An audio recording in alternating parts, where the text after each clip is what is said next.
Hello everyone, আসসালামু আলাইকুম। আজকে আমি আপনাদের জন্য নিয়ে এলাম ঝটপট এবং হুড়মুড়ে একটা নাস্তার রেসিপি, পাকোড়ার রেসিপি। ঢেঁড়স দিয়ে খুব সহজেই এই কুড়মুড়ে পাকোড়াটি বানিয়ে নেওয়া যায়। চলুন তাহলে পুরো রেসিপিটি দেখে নেওয়া যাক। ঢেঁড়সের পাকোড়া বানানোর জন্য প্রথমে আমি ঢেঁড়সটাকে খুব ভালো করে ধুয়ে পানি ঝরিয়ে নিয়েছি। এখন ঢেঁড়সের দুই পাশ দিয়ে এই অংশটা ফেলে দিতে হবে। এরপরে এটাকে মাঝখান থেকে কেটে নিব।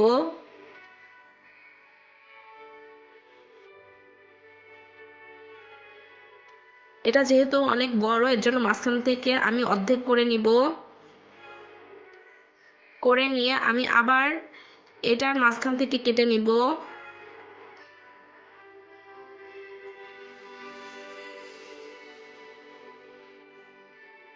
একইভাবে আমি এটাও কেটে নিচ্ছি। মাঝখান থেকে কেটে অর্ধেকটাকে আমি আবার দুই টুকরো করে নিব।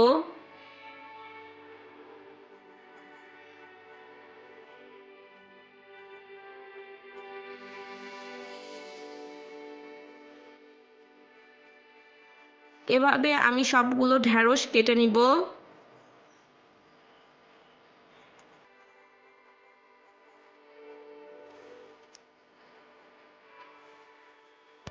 একটা বড় ঢেঁড়স আমি দুই ভাগ করে এটাকে আবার সমান 4 ভাগে ভাগ করে নিচ্ছি। সবগুলো ঢেঁড়স কেটে নিয়ে এখন ঢেঁড়সের ভিতরে বিচিগুলো এবং যে শাঁসটা আছে এটা ফেলে দিব। অবশ্যই ঢেঁড়সের ভিতরের বিচি এবং শাঁসটা ফেলে দিতে হবে, না হলে ভাজার সময় এটা খুলে আসতে পারে।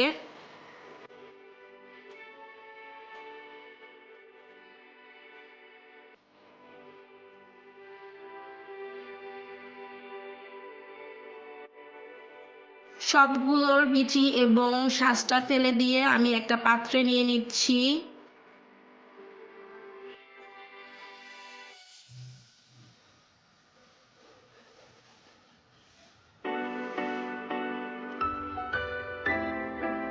এর মধ্যে দিয়ে দিব আমি চালের গুঁড়া। এখানে আমি 1/4 কাপ চালের গুঁড়া দিয়েছি। দিয়ে দিব বেসন। এখানে আমি 1/2 কাপ বেসন নিয়েছি। দিয়ে দিব পরিমাণ মতন লবণ। হলুদের গুঁড়া দিয়ে দিচ্ছি 1/2 চা চামচ। মরিচের গুঁড়া দিয়ে দিচ্ছি 1/2 চা চামচ। ধনিয়া গুঁড়া দিয়ে দিচ্ছি 1/2 চা চামচ। জিরার গুঁড়া দিয়ে দিচ্ছি 1/2 চা চামচ। রসুন বাটা দিয়ে দিচ্ছি সামান্য পরিমাণের। এখন সবগুলো উপকরণ হাত দিয়ে মেখে নিচ্ছি।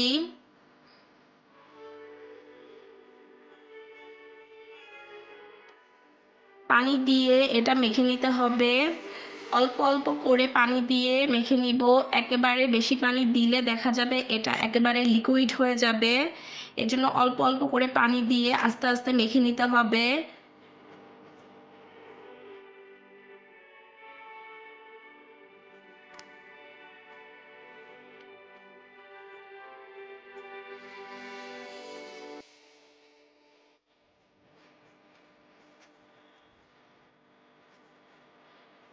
এমনভাবে মেখে নিতে হবে যাতে একেবারে পাতলা না হয়ে যায়।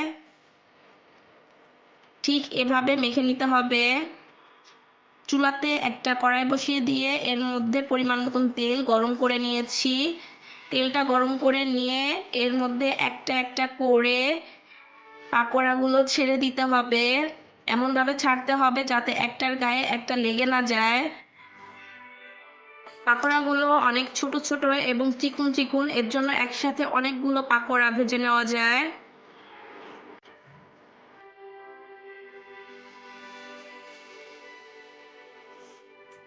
কিছুক্ষণ পরে একটু নেড়ে চেড়ে দিব। দুনো পাশ একটু উল্টে পাল্টে ভালো করে ভেজে নিতে হবে। আর এই পাকোড়াটা ভাজার সময় চুলার আঁচ মিডিয়াম লোতে রেখে ভেজে নিতে হবে।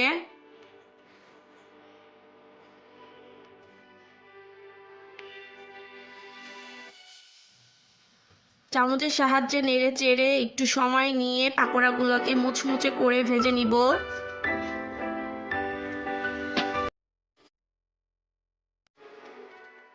পছন্দ মতন কালার চলে আসলে এটাকে একটা ছাঁকনির সাহায্যে তেল থেকে তুলে নিব।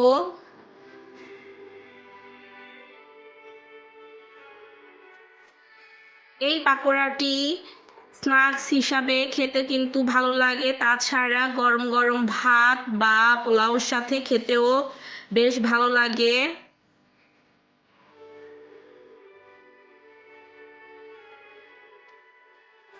পাকোড়াটা অবশ্যই একটু সময় নিয়ে আস্তে ধীরে ভেজে নিতে হবে। আমি 2 ব্যাচে সবগুলো পাকোড়া ভেজে নিয়েছি। ঢেঁড়সের পাকোড়াটা ঠান্ডা হলে বেশ কুড়মুড়ে ও ক্রিস্পি হয় আর খেতেও খুব ভালো লাগে। আজকের রেসিপিটি আপনাদের কাছে কেমন লেগেছে কমেন্টসে জানিয়ে দিবেন এবং ভিডিওটিতে একটি লাইক দিয়ে দিবেন।